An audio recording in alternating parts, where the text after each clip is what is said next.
Shalom Bapak Ibu dikasih Tuhan Yesus, apa kabar semuanya? Puji Tuhan, hari ini kita boleh bersama-sama beribadah dengan penuh sukacita yang daripada Tuhan. Saya percaya waktu demi waktu berlalu, tapi Tuhan izinkan sesuatu yang terbaik terjadi atas hidup kita. Dan percayalah, hari ini kita akan menerima mujizat, kemenangan, kesembuhan yang daripada Tuhan. Yang percaya katakan amin. Haleluya, puji Tuhan. Mari kita tundukkan kepala, kita berdoa. Terima kasih ya Tuhan Yesus. Kami bersyukur Tuhan, kami boleh ada di awal bulan ini ya Tuhan. Kami percaya Tuhan, pertolongan, penyertaan, pemeliharaan-Mu sungguh sempurna atas setiap kami Tuhan. Kami boleh ada sampai hari ini, kami percaya semua karena kebaikan-Mu. Tuhan Yesus, pagi ini kami mau mengangkat tangan kami ya Tuhan. Tanda kami bersyukur Tuhan. Tanda kami Tuhan kagum akan kebaikan-Mu Tuhan. Kemurahan dan kasih setia-Mu. Dan biarlah Tuhan Yesus Kau yang layakkan setiap kami. Untuk kami masuk dalam hadirat-Mu Bapa. Terima kasih Bapa, terpujilah nama-Mu Tuhan. Lawat setiap kami dari awal, pertengahan, hingga akhirnya tidak ada yang terlewatkan satupun. Terima kasih Bapa, terima kasih. Ini ibadah kami Tuhan, kami persembahkan hanya bagi-Mu. Di dalam nama Tuhan Yesus, haleluya, amin.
Oh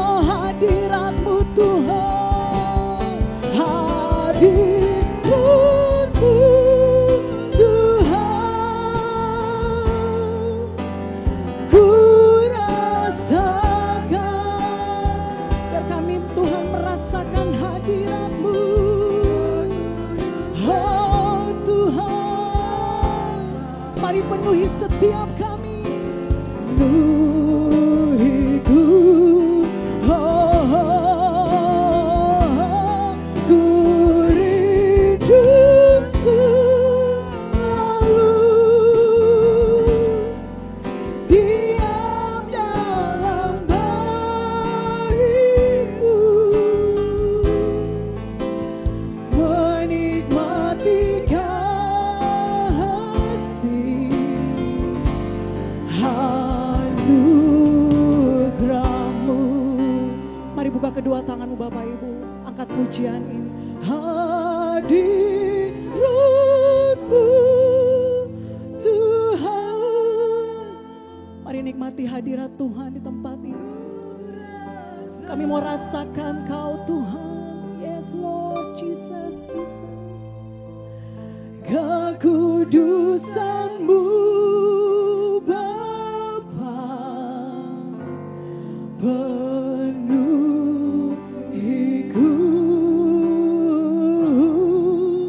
oh, ku rindu selalu diam dalam baitmu, menikmati kasih anugerah-Mu. Mari sekali lagi angkat sembahmu di hadapan Tuhan, katakan hadirat-Mu Tuhan, ku rasakan oh kekudusan-Mu. Sungguh Engkau Allah kami yang kudus Tuhan. Kuduslah Engkau Tuhan Yesus, penuhi setiap kami. Oh Tuhan, ku rindu selalu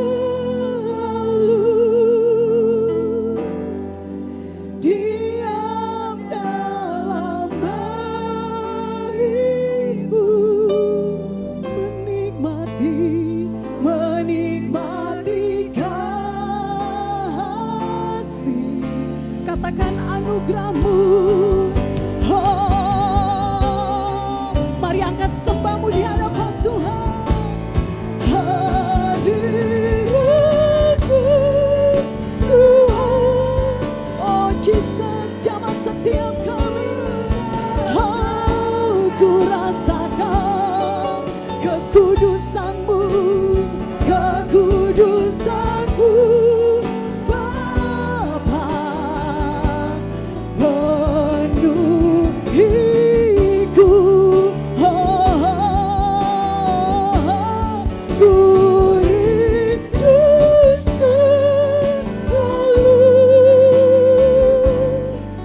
diam dalam baitmu,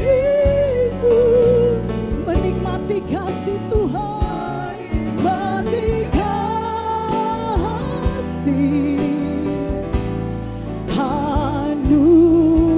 anugerah-Mu. Oh, menikmati kasih-Mu, menikmati kasih anugerah-Mu. Mari sekali lagi katakan, kami mau menikmati kasih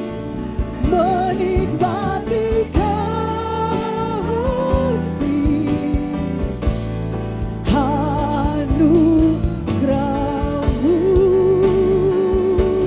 Oh Tuhan, haleluya, sembah Tuhan,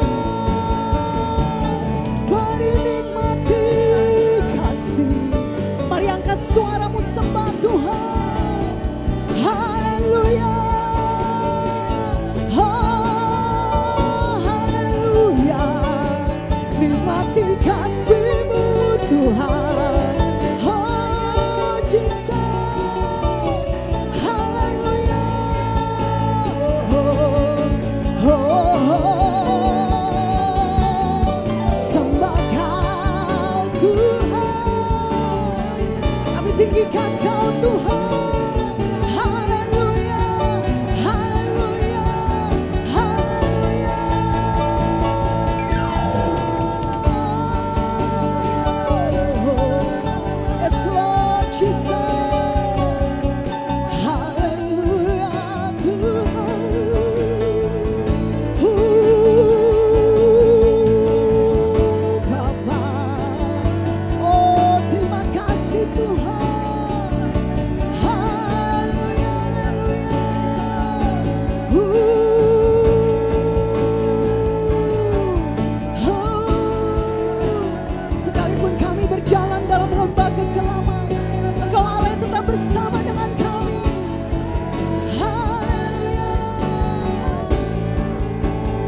Sekalipun aku dalam lembah gelap, ku tak takut sebab kau beserta. Mari dengan iman katakan sekalipun, sekalipun badai tofan datang menerpa, ku tak gentar. Katakan sebab kau di sisi. Oh, aku percaya.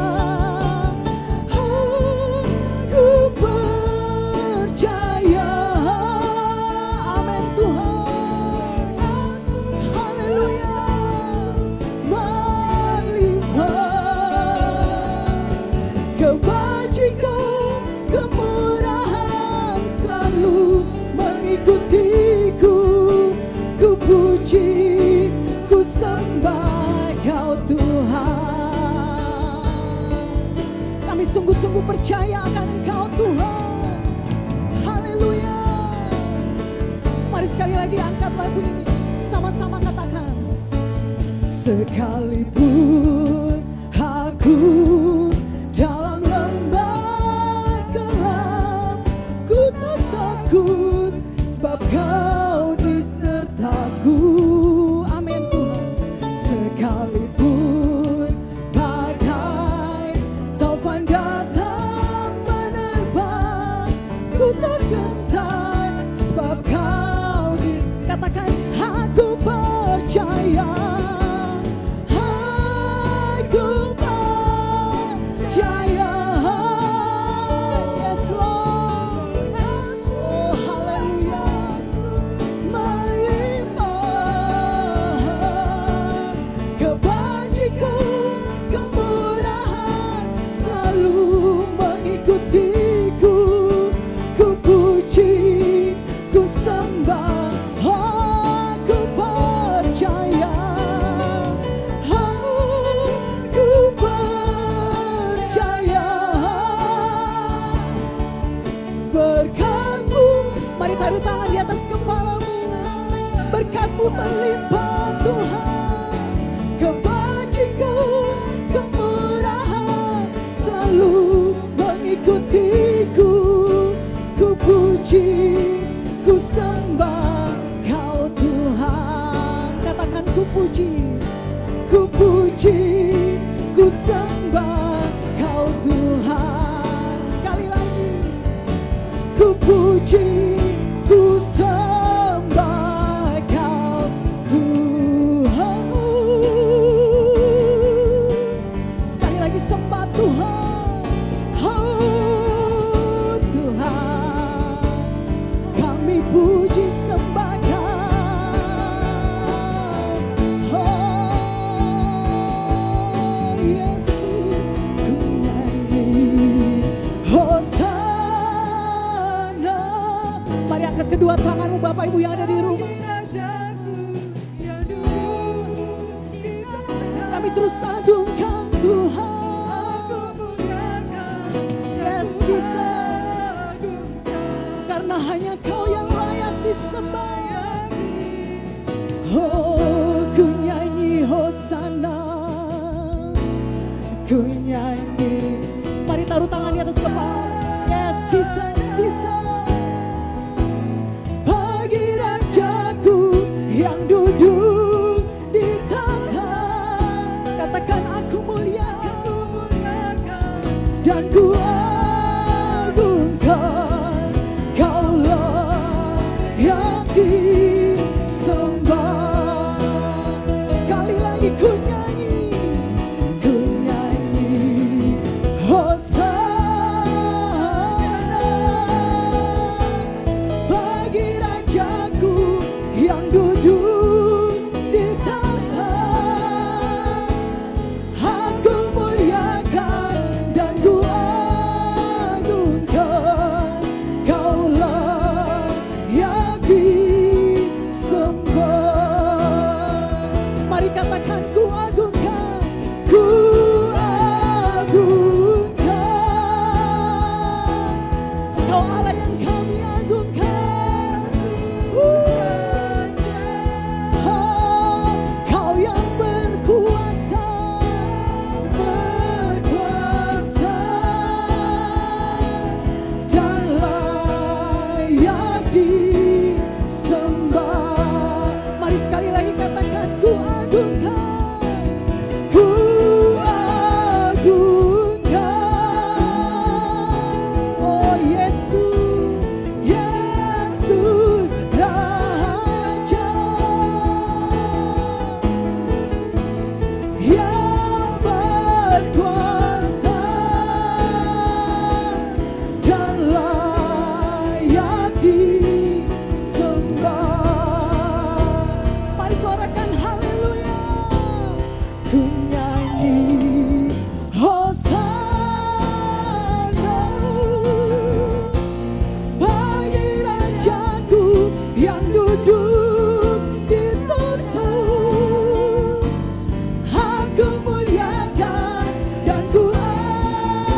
21 ayat 1 sampai 16.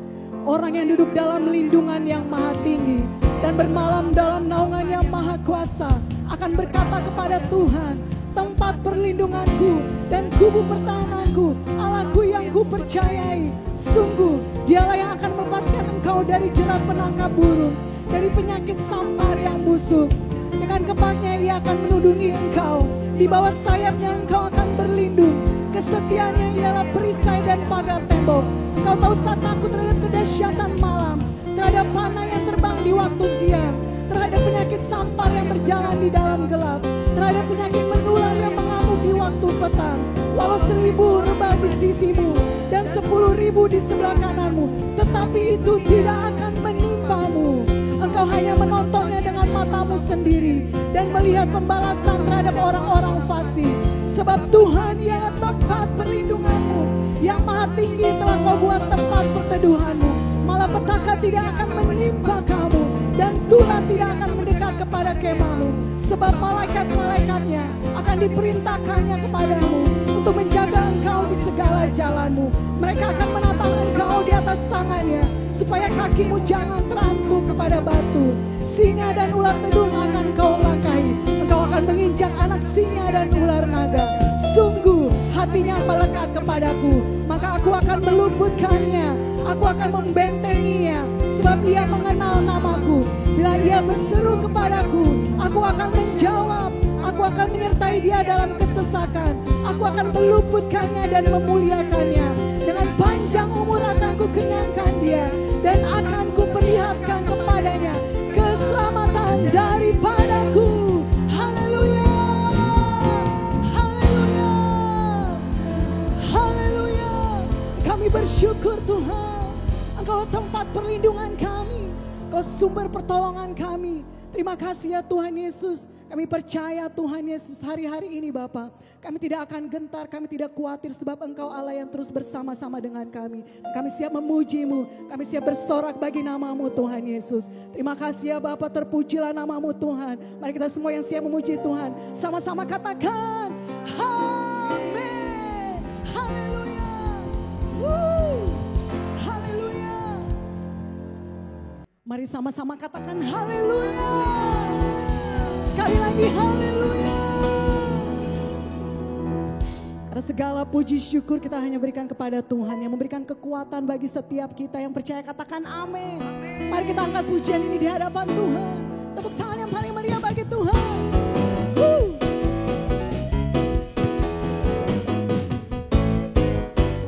Kami mau naikkan syukur kami kepadamu Tuhan.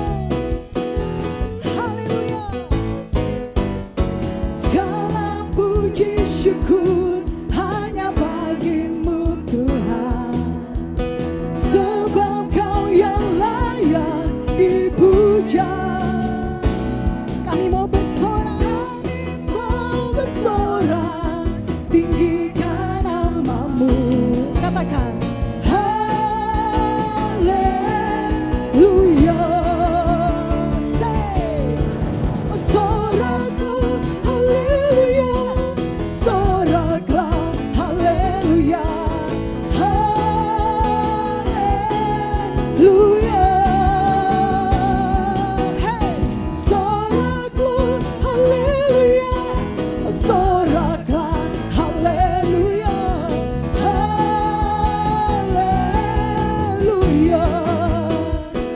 Dan dalam segala hal kami mau bersyukur Tuhan.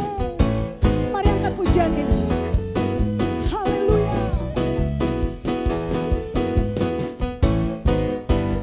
Segala puji syukur hanya bagimu Tuhan. Amin. Sebab Kau yang layak dipuja. Tidak ada yang lain Tuhan. Kami mau bersorak, tinggikan nama-Mu. Mari sama-sama katakan haleluya. Mari lambaikan tanganmu. Say sorakku haleluya. Oh soraklah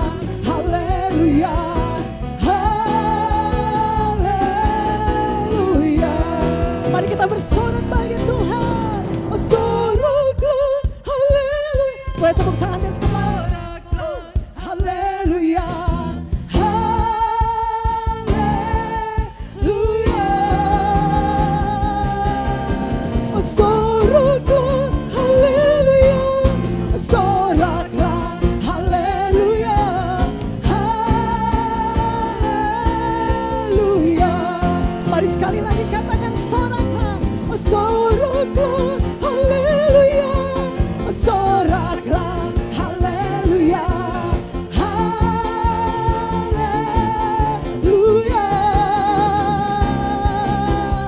soraklah, haleluya, soraklah, haleluya, haleluya, haleluya, haleluya.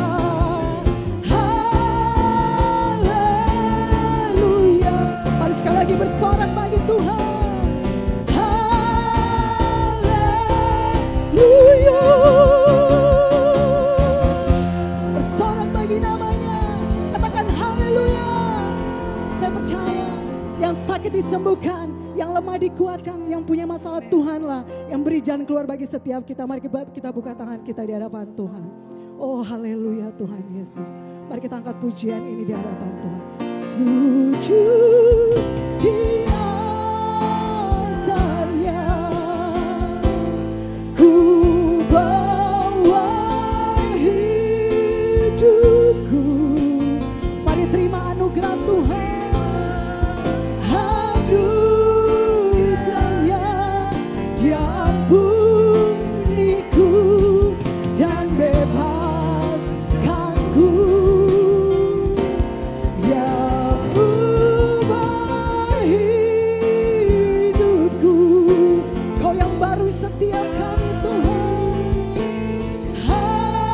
Hatiku dengan iman katakan sesuatu terjadi saat datang di altar.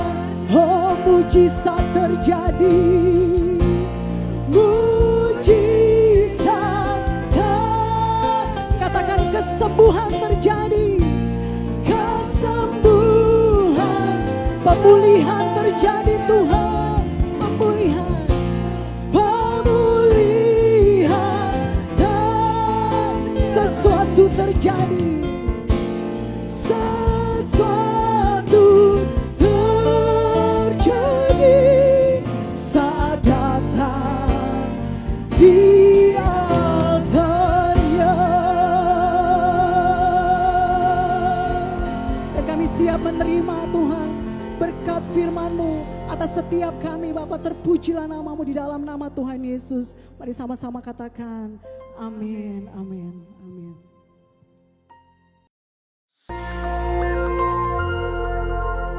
Shalom Bapak Ibu Saudara sekalian.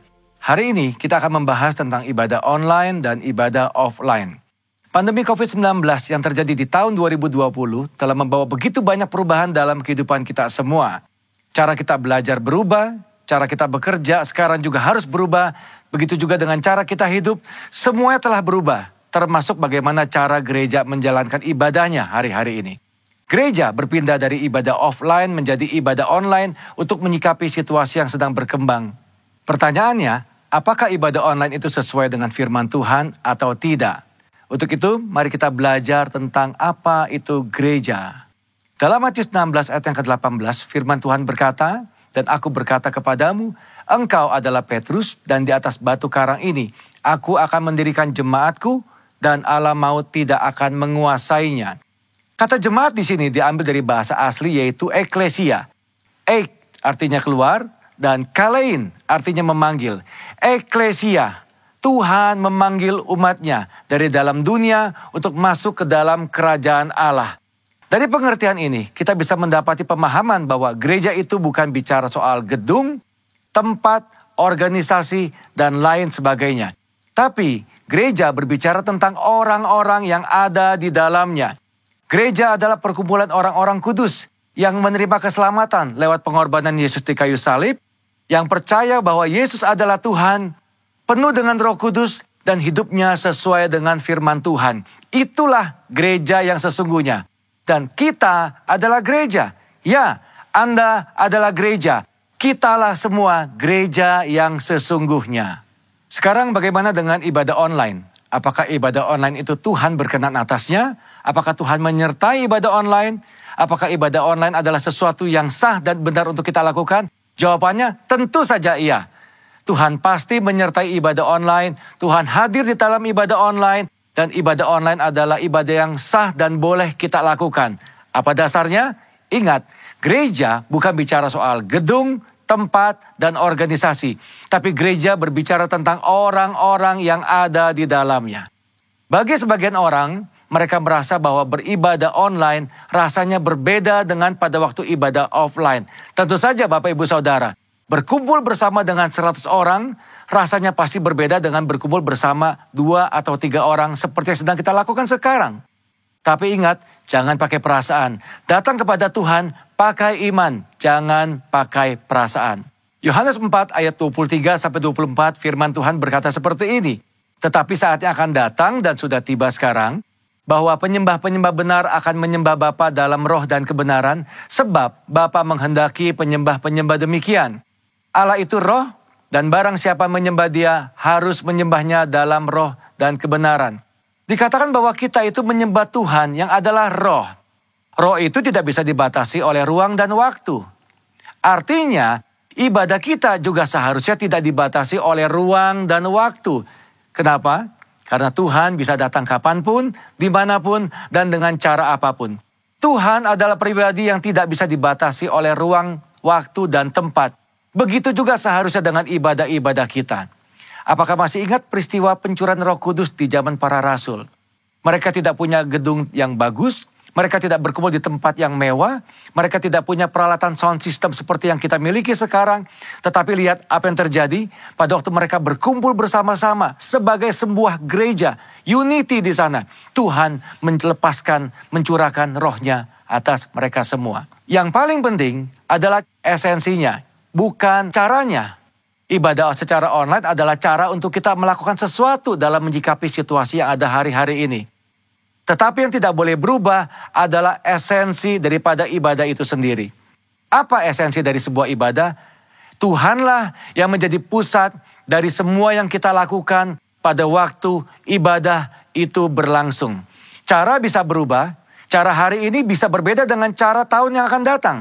Tetapi esensi dalam sebuah ibadah tidak pernah boleh berubah. Selain daripada itu, apakah kita sadar bahwa lewat ibadah online, firman Tuhan itu tersebar lebih jauh dan lebih luas daripada yang pernah kita bayangkan sebelumnya. Dengan kata lain, ibadah secara online ini mempercepat penyebaran Injil, seperti yang diperintahkan dalam amanat agung. Sekarang kita akan membahas bagian terakhir. Apakah setelah pandemi ini berakhir, kita tidak perlu lagi datang ke gereja atau mengikuti ibadah offline seperti sebelumnya? Tentu saja tidak, Bapak Ibu Saudara sekalian. Ada 3 alasan kenapa kita tetap harus datang ke gereja, berkumpul bersama-sama seperti yang kita lakukan di masa sebelumnya. Alasan yang pertama, 1, adalah atmosfer atau suasana ibadah. Yang kedua, tentang impartasi dan pengurapan kuasa Roh Kudus yang biasa dilakukan lewat penumpangan tangan. Ini sulit untuk dilakukan pada waktu ibadah secara online. Yang ketiga yang tidak kalah penting adalah tentang persekutuan bersama-sama. Ingat, gereja adalah perkumpulan orang-orang percaya. Disebut kumpulan karena memang jumlahnya lebih dari 1. Dan di dalam perkumpulan ini ada rasa saling di dalamnya. Saling sayang, saling mengasihi, saling menegur, saling membangun, saling menyapa, saling mendoakan, saling menguatkan. Nah, hal-hal seperti ini tentu sulit untuk dilakukan di dalam ibadah secara online. Pada dasarnya kita adalah makhluk sosial. Tuhan menciptakan kita tidak untuk sendirian. Kita perlu untuk bertemu, berinteraksi satu sama lain kepada saudara-saudara seiman kita. Apakah Bapak Ibu Saudara tidak kangen untuk kembali beribadah bersama-sama dengan teman-teman kita sebelumnya? Kembali saling sapa, saling tegur, bertemu dengan gembala kita sendiri. Ayo jangan tinggalkan ibadahmu hari-hari ini. Tuhan Yesus tetap dekat dengan kita. Tuhan menyertai kita semua. Shalom.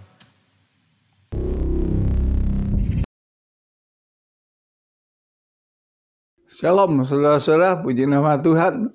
Hari ini kita boleh kembali lagi berkumpul melalui ibadah online ini. Puji nama Tuhan, meskipun kita tidak bisa ibadah di gereja. Tapi saya mau mengajak saudara-saudara untuk tetap memuji muliakan nama Tuhan dan menyelidiki kebenaran-kebenaran firman Tuhan.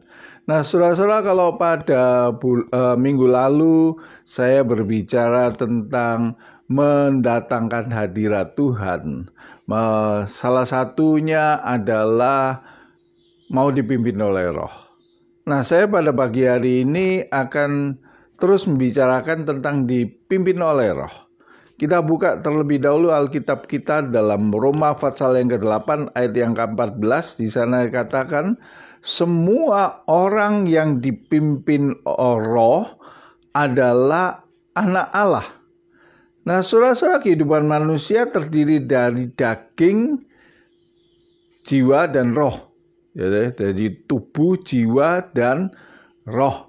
Nah, saudara-saudara, dalam kehidupan sehari-hari yang nyata, seringkali kita itu ngelihat ke tubuh, ke dagingnya. Nah, tapi firman Tuhan mengajarkan kepada kita hari ini tentang bagaimana supaya kita ini bisa dipimpin oleh Roh. Ada di dalam Alkitab yang mengatakan tubuh itu kuat, roh itu kuat, tetapi tubuh itu lemah. Nah, tapi saudara-saudara, ayo kita buka Alkitab kita kembali dalam Roma pasal yang ke-8 ayat yang ke-5. Di sana dikatakan, sebab mereka yang hidup menurut daging memikirkan hal-hal yang dari daging.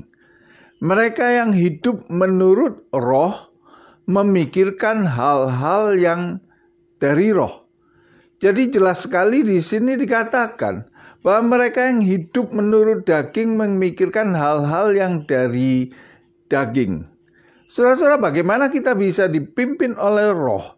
Bagaimana kita bisa memikirkan hal-hal yang dari roh?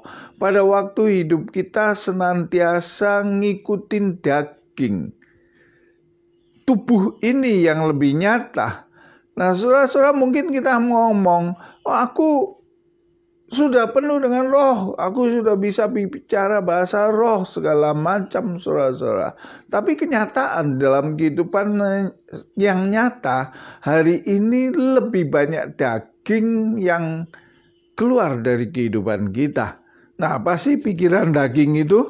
Galatia pasal yang ke-5 ayat yang ke-19 sampai 21 di sana mengatakan, perbuatan daging telah nyata, yaitu percabulan, kecemaran, hawa nafsu, penyembahan berhala, sihir, perseteruan, perselisihan, iri hati, amarah, kepentingan diri sendiri, percideraan, roh pemecah, kedengkian, kemabukan, pesta pora, dan sebagainya. Terhadap semuanya itu kuperingatkan kamu seperti yang telah kubuat dahulu, bahwa barang siapa melakukan hal-hal yang demikian, ia tidak akan mendapat bagian dalam kerajaan Allah. Jadi jelas sekali di sini diajarkan saudara-saudara, pada waktu kita itu hidup menurut daging, pikiran-pikiran daging. Hal-hal apa saja yang nyata dalam kehidupan kita. Di sini kita bisa bagi menjadi 4 bagian yang Rasul Paulus bisa sebutkan perbuatan daging itu apa. Yang pertama, berbicara tentang percabulan, kecemaran, hawa nafsu. Hari-hari ini adalah ini yang ditekankan oleh dunia. Orang-orang mau hidup lagi seenaknya saja. Mereka LGBT, hidup kumpul kebo, bahkan tontonan-tontonan juga ditayangkan, hal-hal yang cabul, cemar, yang pokoknya mengenai hawa nafsu. Ini yang di dunia tawarkan, dan kebanyakan dari kita senang akan hal-hal yang demikian. Karena apa? Itu daging. Itu kesenangan daging. Dan itu yang menjadi pikiran kita. Dan saudara-saudara, jelas firman Tuhan mengatakan terhadap semuanya itu kuperingatkan kamu bahwa barang siapa melakukan hal yang demikian, ia tidak akan mendapat bagian dalam kerajaan Allah. Ini adalah pikiran daging yang pertama. Pikiran daging yang kedua berbicara tentang penyembahan berhala, sihir. Ini ada hubungannya dengan kuasa-kuasa kegelapan hari-hari ini, saudara-saudara, di mana keadaan ekonomi lebih ketat lagi, lebih sulit. Banyak orang yang mulai berpaling, bukan kepada iman, tetapi berpaling kepada hal-hal yang bisa mendatangkan harta benda itu secepatnya. Dengan main dukun lah, apalah. Ini berbicara tentang penyembahan berhala, sihir, penipuan-penipuan. Nah, saudara-saudara, ini adalah perbuatan daging. Kemudian Paulus juga menggolongkan hal-hal yang berikutnya. Ini adalah perseteruan, perselisihan, iri hati, amarah, kepentingan diri sendiri, percideraan, roh pemecah, kedengkian. Ini berbicara tentang hubungan antara manusia. Saudara-saudara, seringkali dalam kehidupan kita sehari-hari mungkin kita dikecewakan oleh orang, mungkin kita itu merasa harga diri kita diinjak-injak, sehingga terjadi kemarahan segala macam. Saudara-saudara, kadang-kadang hal-hal yang sepele membuat kita itu marah, tersinggung, iri hati. Ini perbuatan daging, saudara-saudara. Dan mungkin kita pengalaman sehari-hari seringkali ini ternyata keluar. Meskipun kita ngaku, aku sudah penuh dengan Roh Kudus. Tetapi saudara-saudara, saya mau ngajak saudara-saudara justru di dalam perbuatan kita sehari-hari terhadap sesama ini, ayo, kalau ada amarah atau kepentingan diri sendiri, ego kita, kedengkian, seteru, perselisihan, iri hati, segala macam, saudara-saudara, kita bisa tekan itu terlebih dahulu. Jangan daging kita yang keluar terlebih dulu. Jangan pikiran-pikiran yang untuk kepentingan diri sendiri itu yang keluar terlebih dahulu. Saudara-saudara, hubungan antara sesama hari-hari ini yang Tuhan ajarkan adalah kasihi sesamamu manusia. Bagaimana kita bisa bertindak, saudara-saudara? Kalau kita hidup terus dengan daging, ada perseteruan terus, ada kedengkian terus, bahkan mungkin dari mulut kita, dari hati kita keluar kutuk-kutuk, mengutuki orang lain sesamanya, karena kita gak puas. Nah, saudara-saudara, ini adalah perbuatan-perbuatan daging. Kemudian Paulus juga ngomong tentang kemabukan pesta pora. Ini berbicara untuk diri sendiri, untuk kesenangan diri sendiri. Berapa banyak seringkali kita memikirkan kesenangan untuk diri sendiri. Nah, bagaimana manusia bisa hidup menurut roh kalau begitu? Tadi saya sudah katakan, singgung, bahwa roh kuat tapi tubuh lemah. Karena yang kita lihat, yang kita rasakan, seringkali adalah berbicara tentang daging ini. Nah, saudara, bagaimana bisa kita hidup menurut roh? Jawabannya adalah kita perlu Roh Kudus benar-benar.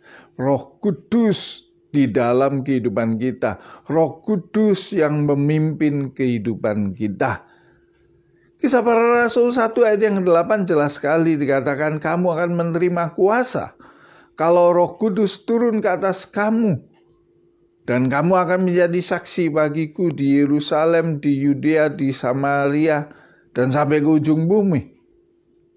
Ini adalah janji Tuhan kepada kita. Kalau Roh Kudus turun ke atas kita, kita akan menerima kuasa. Nah, saudara-saudara, apa sih peran Roh Kudus itu di dalam kehidupan kita itu apa? Apa yang firman Tuhan katakan tentang Roh Kudus itu? Kok Tuhan ngomong kamu akan terima kuasa? Kalau kita baca di dalam Yohanes pasal 14 ayat yang ke-16 sampai ayat yang ke-17, sana katakan, aku akan minta kepada Bapa dan ia akan berikan kepadamu seorang penolong yang lain, supaya ia menyertai kamu selama-lamanya, yaitu Roh kebenaran. Dunia tidak dapat menerima dia sebab dunia tidak melihat dia dan tidak mengenal dia. Tetapi kamu mengenal dia sebab ia menyertai kamu dan akan diam di dalam kamu. Yohanes 14 dikatakan Roh ini adalah sebagai Roh penolong. Aku akan minta dan berikan kepadamu seorang penolong. Bahasa Yunaninya dikatakan parakletos, saudara-saudara, ya, penolong yang siap membantu kita di dalam kelemahan kita, di dalam kekurangan kita. Pada waktu kita mau menyerahkan hidup kita, mungkin pada waktu kita ini kelemahan kita gampang marah, ya. Nah, kelemahan kita gampang tersinggung. Kalau ada Roh Tuhan dalam kehidupan kita, Roh itu akan menolong kita. Roh itu akan menolong kita, memberikan kekuatan kepada kita supaya kita kuat, tidak marah, tidak tersinggung. Dia ada juga dikatakan sebagai Roh kebenaran. Roh kebenaran. Yohanes 16 ayat yang ke-13 tadi dikatakan, tapi apabila ia datang, yaitu Roh kebenaran, ia akan memimpin kamu ke dalam seluruh kebenaran, sebab ia tidak akan berkata-kata dari dirinya sendiri, tetapi segala sesuatu yang didengarnya itulah yang dikatakannya, dan ia akan memberitahukan kepadamu hal-hal yang akan datang. Saudara-saudara, pada waktu kita menurut aku benar, tetapi sebenarnya yang menurut aku itu benar itu membuat orang lain celaka, membuat orang lain sedih. Tapi menurut pikiran kita benar. Wong ini aku begini, wong aku begitu. Manusia normal. Tetapi Tuhan ngomong, kita nggak bisa tetap hidup di dalam daging itu. Pada waktu kita merindukan hadirat Allah ada di dalam kehidupan kita, pikiran-pikiran daging itu harus bisa disingkirkan. Kita mau takluk tunduk di bawah pimpinan Roh itu yang akan menunjukkan kebenaran. Pepatah mengatakan, ada pepatah dunia, jangan ngambil keputusan pada waktu kamu itu marah. Pada waktu kamu emosi, jangan ambil sebuah keputusan. Karena pada waktu itu, saudara-saudara, akan keputusan yang keluar itu adalah yang salah. Tetapi Tuhan menginginkan kepada kita supaya kita ini mau dipimpin oleh Roh, sehingga kebenaran yang ditunjukkan. Mungkin pada waktu saat itu kita marah, emosi, tetapi kita minta kepada Roh Tuhan, pimpin aku, supaya aku melihat kebenaran itu. Nah, saudara-saudara, peranan Roh Kudus berikutnya kalau ada Roh Tuhan itu menguasai kehidupan kita. Yohanes 16 ayat yang ke-7 di sana katakan, namun benar yang kukatakan ini kepadamu adalah lebih berguna bagi kamu jika aku pergi. Sebab jikalau aku tidak pergi, penghibur itu tidak akan datang kepadamu. Tapi jikalau aku pergi, aku akan mengutus dia kepadamu. Jadi saudara-saudara, di sini dikatakan Roh Kudus itu adalah roh yang penghibur dikala kita sedih, dikala kita susah, dikala kita kecewa. Lebih baik kita diam diri di hadapan Tuhan. Tuhan, mungkin kita nangis di hadapan Tuhan. Di sana roh itu akan menghiburkan kepada kita. Mungkin roh itu akan memberikan kekuatan kepada kita. Tidak apa-apa, jangan khawatir. Dia yang menghiburkan kita. Keadaan mungkin gak enak. Tetapi karena roh itu berperan dalam kehidupan kita, maka kita akan melihat bagaimana kita dikuatkan. Selain itu, saudara-saudara, di dalam Alkitab juga mengatakan bahwa dalam Roma pasal yang ke-8 ayat yang ke-26, di sana katakan demikian juga roh membantu kita dalam kelemahan kita. Sebab kita tidak tahu bagaimana seharusnya berdoa. Tetapi roh sendiri berdoa untuk kita kepada Allah dengan keluhan-keluhan yang tidak terucapkan. Jadi di sini juga saudara-saudara, kalau ada roh Allah, Roh Kudus itu tinggal dalam kehidupan kita. Mungkin hati kita sangat pedih, mungkin hati kita nggak bisa ngomong di hadapan Tuhan, tapi roh itu yang akan membantu kita untuk berdoa kepada Tuhan, mengungkapkan kepedihan hati kita ini. Dia akan membantu kita di dalam kelemahan kita. Yang terakhir, saudara, dikatakan kalau kita baca di dalam Bilangan pasal yang ke-31, ayat yang ketiga dan 6, di sana dikatakan dan telah kupenuhi dia dengan roh Allah, dengan keahlian dan pengertian dan pengetahuan dalam segala macam pekerjaan. Ayat yang ke-6 di sana dikatakan, juga aku telah menetapkan di sampingnya Aholiab bin Ahisamah dari suku Dan, dalam hati setiap orang ahli telah kuberikan keahlian. Haruslah mereka membuat segala apa yang telah kuperintahkan kepadamu. Setelah melalui ayat-ayat ini kita mau belajar bahwa keahlian, pengertian, pengetahuan dalam segala macam pekerjaan itu datangnya dari roh Allah. Di dalam hari-hari ini, waktu-waktu yang kita mungkin terjepit dengan situasi, kepepet dengan keadaan, karena kantor juga mungkin sudah kembang-kempis, kita sudah dirumahkan, dapat gaji separuh atau apapun juga, saudara-saudara.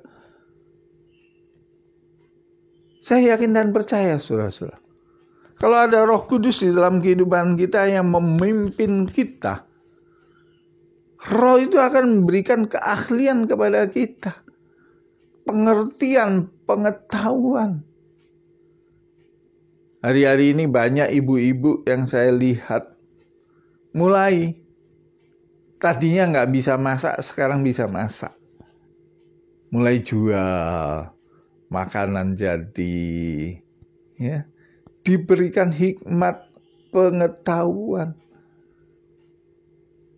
Mungkin sekarang semua nujunya ke makanan, tapi minta kepada Tuhan. Mungkin Tuhan memberikan ide yang lain. Beberapa waktu yang lalu saya ngelihat, saudara-saudara, ada orang yang memiliki ide travel kan ya, hari-hari ini semua nggak ada perjalanan-perjalanan. Dia memiliki ide, dia membuat travel online. Artinya apa, saudara? Jalan-jalan cuma ngelihat di televisi. Lihat dipandu, ini loh, itu loh. Ini ide. Tapi nggak tahu ide-ide apa yang akan berkembang hari-hari ini, saudara-saudara. Minta tuntunan Roh Kudus. Roh Kudus itu yang akan memberi pimpinan kepada kita. Nah, karena itu saudara-saudara, saya ngajak kepada saudara-saudara, kalau hari-hari ini ternyata lebih banyak kita ini hidup menurut daging, menurut kepentingan diri sendiri saja, atau hal-hal yang tadi disebutkan dalam Galatia pasal yang kelima tadi, itu lebih banyak yang kita kejar daripada bagaimana kita mau dipimpin oleh Roh. Ayo, mulai pagi hari ini, mulai saat ini kita mau bertobat, ambil kesempatan. Tuhan, kalau Roh Kudus mengetuk pintu hati saudara-saudara, kalau Roh Kudus menyadarkan saudara-saudara, bertobat, minta ampun. Karena kalau kita tetap mengandalkan daging, kita nggak bisa hidup secara roh itu. Dipimpin oleh roh itu, kita nggak bisa. Karena perbuatan daging berlawanan dengan perbuatan roh. Keinginan-keinginan daging berlawanan dengan keinginan-keinginan roh. Kita minta Roh Kudus yang menguasai kehidupan kita. Lebih lagi, Yohanes Pembaptis ngomong, biarlah dia makin bertambah-tambah, aku makin berkurang-kurang. Biarlah ini juga menjadi sebuah keputusan buat kita. Tuhan, biarlah aku makin berkurang, tapi Engkau yang makin bertambah-tambah dalam kehidupanku. Rohmu itu yang makin nyata di dalam kehidupanku. Karena itu saudara-saudara, mari kita ambil putusan janji, komitmen kepada Tuhan. Tuhan, aku gak mau memikirkan cuma dagingnya tok Tuhan, tapi aku mau berserah, dituntun oleh Engkau. Penuhi aku dengan roh-Mu. Tiap hari kita minta, Tuhan penuhi aku dengan roh.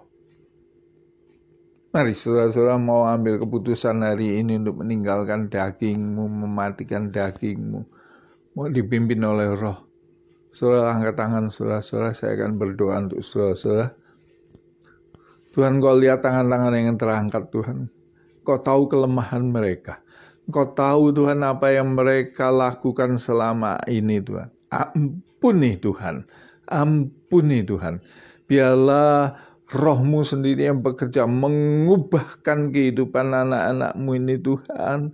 Kalau sudah terlanjur Tuhan ada hal-hal yang jelek, hal-hal yang buruk yang mempengaruhi kehidupan mereka karena daging lebih menonjol, Engkau sendiri Tuhan yang mengampuni kehidupan mereka. Tuhan, pulihkan. Biarlah hadirat-Mu itu nyata di dalam kehidupan anak-anak-Mu. Roh-Mu Tuhan bekerja luar biasa di dalam kehidupan setiap anak-anak-Mu Tuhan. Urapi saat ini Tuhan. Biarlah mereka menerima kuasa itu Tuhan untuk mengalahkan kedagingan, untuk mengalahkan egonya Tuhan. Biarlah mereka memiliki kuasa untuk mengalahkan Tuhan tipuan-tipuan dunia, tipuan-tipuan kuasa kejahatan. Saat ini di dalam nama Tuhan Yesus Kristus, biarlah Roh-Mu sendiri Tuhan yang bekerja dahsyat, mengurapi, memenuhi kehidupan umat-Mu ini Tuhan. Terima kasih Bapa, terima kasih. Kami akan melihat perubahan-perubahan di dalam kehidupan kami, anak-anak-Mu yang mengandalkan Engkau, Roh Kudus bekerja dalam kehidupan kami. Terima kasih Bapa, di dalam nama Yesus Kristus. Haleluya. Amin. Mari kita berdoa syafaat, saudara. Mari kita satukan hati kita. Tuhan, kami terima kasih Tuhan atas kasih setia-Mu Tuhan. Kami mengucap syukur hari ini Tuhan kalau kami boleh ada Tuhan. Terima kasih kalau hari ini kami boleh beribadah ya Tuhan. Tuhan, kami ingin berdoa Tuhan hari ini Tuhan untuk bangsa dan negara kami Tuhan. Kami angkat tangan kami Tuhan untuk Indonesia ya Tuhan. Berkati Indonesia Tuhan, berkati bangsa kami Tuhan. Urapi bangsa kami Tuhan, sehingga bangsa kami boleh menjadi bangsa yang takut akan Tuhan. Tuhan, kami tahu Tuhan keadaan sedang tidak baik Tuhan, tapi kami berdoa Tuhan untuk bangsa dan negara kami ya Tuhan. Kau jauhkan Tuhan dari segala mara bahaya Tuhan, dari segala api pencobaan Tuhan yang mencoba menghancurkan bangsa kami Tuhan. Kami percaya Tuhan itu dipatahkan, dihancurkan di dalam nama Tuhan Yesus. Tuhan biarlah Tuhan Indonesia Tuhan dalam damai-Mu Tuhan, dalam kasih setia-Mu ya Tuhan Yesus. Biarlah Tuhan Kau berkati Tuhan dari pemerintahan Tuhan semuanya Tuhan. Kau yang berkati Tuhan. Terima kasih Tuhan untuk Indonesia ini ya Tuhan. Tuhan kami berdoa juga Tuhan di luar sana Tuhan, mungkin Tuhan masih banyak Tuhan korban-korban yang berjatuhan Tuhan. Kami mau berdoa Tuhan, biarlah Tuhan pandemi ini segera berakhir Tuhan buat bangsa kami Tuhan. Ampuni kami Tuhan bila kami ada salah Tuhan. Terima kasih ya Tuhan, terima kasih Tuhan. Tuhan kami juga yang berdoa Tuhan untuk gereja kami Tuhan. Terima kasih Tuhan kalau Kau bawa Tuhan gereja kami Tuhan sampai hari ini ya Tuhan. Kami mengucap syukur Tuhan, itu semua karena kasih setia-Mu Tuhan. Tuhan kami ingin berdoa Tuhan untuk gembala kami di tempat ini Tuhan, Pak Edi Tuhan. Kau yang urapi Tuhan. Terus berikan hikmat marifat Tuhan Yesus. Berikan kebijaksanaan Tuhan Yesus. Biarlah Tuhan Yesus Roh-Mu terus membawa Pak Edi Tuhan untuk membawa gereja ini lebih lagi dan lebih lagi Tuhan. Kau berkati juga Tuhan kedua wakilnya Tuhan, Pak Hari dan Pak Sugi Tuhan. Urapi Tuhan Yesus dengan pengurapan-Mu ya Tuhan Yesus. Juga Kau berkati Tuhan para pengerja Tuhan Yesus, diakonis Tuhan Yesus, semua Tuhan Yesus. Imam-imam-Mu yang melayani di gereja ini Tuhan, Kau yang urapi berkati ya Tuhan Yesus. Kami percaya Tuhan juga kami berdoa untuk para jemaat ya Tuhan Yesus. Kau yang cukupkan berkati Tuhan, berlimpah dengan kasih setia-Mu Tuhan. Terima kasih Tuhan. Tuhan kami juga ingin berdoa ya Tuhan Yesus untuk generasi-generasi muda yang ada ya Tuhan Yesus di bangsa kami khususnya Tuhan Indonesia Tuhan. Tuhan kami tahu Tuhan ini waktunya Tuhan Yesus untuk generasi Yeremia Tuhan Yesus. Ini waktu Pentakosta ketiga Tuhan. So kami mau berdoa ya Tuhan, biarlah Tuhan generasi Yeremia ini Tuhan boleh bergerak Tuhan bersama-sama Tuhan dengan api kemuliaan-Nya Tuhan, dengan kasih sayang-Nya Tuhan, Tuhan menyelamatkan bangsa ini ya Tuhan Yesus. Biarlah amanat agung Tuhan Yesus boleh selesai ya Tuhan Yesus. Biarlah Tuhan beri kami api lebih lagi ya Tuhan Yesus untuk menuntaskan amanat agung ini Tuhan. Terima kasih ya Tuhan. Tuhan terima kasih Tuhan, biarlah Tuhan kami serahkan semuanya ke dalam tangan-Mu ya Tuhan Yesus. Tutup bungkus Tuhan dengan kuasa darah-Mu ya Tuhan Yesus, dimanapun kami berada. Terima kasih Tuhan. Hanya di dalam nama Tuhan Yesus kami telah berdoa dan mengucap syukur. Haleluya, amin. Mari kita angkat tangan kita. Kita akan terima berkat. Kekasih-kasih Kristus, terimalah berkat kasih karunia melimpah dari Allah Bapa di dalam Anak yang tunggal yaitu Yesus Kristus. Pertolongan, penghiburan, persekutuan yang manis dari Allah Roh Kudus menyertai kehidupan saudara-saudara sekalian mulai saat ini sampai Maranatha Yesus menyebut kita di awan-awan permai, bahkan kekal selama-lamanya. Mari kita yang percaya diberkati, kita boleh katakan amin. Puji nama Tuhan. Shalom. Tuhan berkati saudara-saudara. Haleluya. Shalom saudara. Tiba saatnya kita mendengarkan beberapa pengumuman. Nah, ada beberapa pengumuman. Pengumuman yang pertama saudara, kita akan masih melakukan ibadah secara online saudara sampai pemberitahuan selanjutnya ya saudara. Jadi tetap stay tune saudara ya di YouTube kita tuh saudara. Amin, haleluya. Di subscribe saudara, jangan lupa. Oke, pengumuman yang kedua saudara, bagi saudara yang ingin memberikan persembahan. Nah saudara bisa lihat, nanti kita cantumkan di kolom deskripsi kita. Nah nanti juga ada, saudara bisa lihat di layar ya saudara. Itu saja saudara, 2 pengumuman kita. Sampai berjumpa lagi saudara, tetap sehat dimanapun saudara berada. Tuhan Yesus memberkati.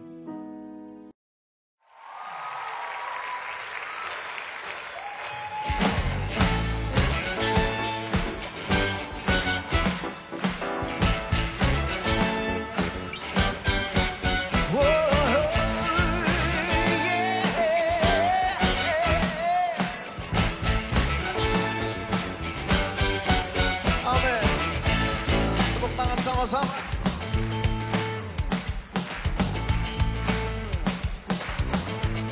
Sinar langit dan bumi, pujilah Tuhan, sebab Dia ciptakan semuanya. Keagungannya mengatasi langit bumi, sembah sujud di hadapannya.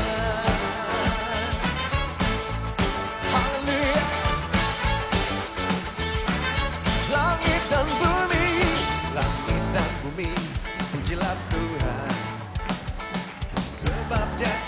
menciptakan semuanya. Keagungannya mengatasi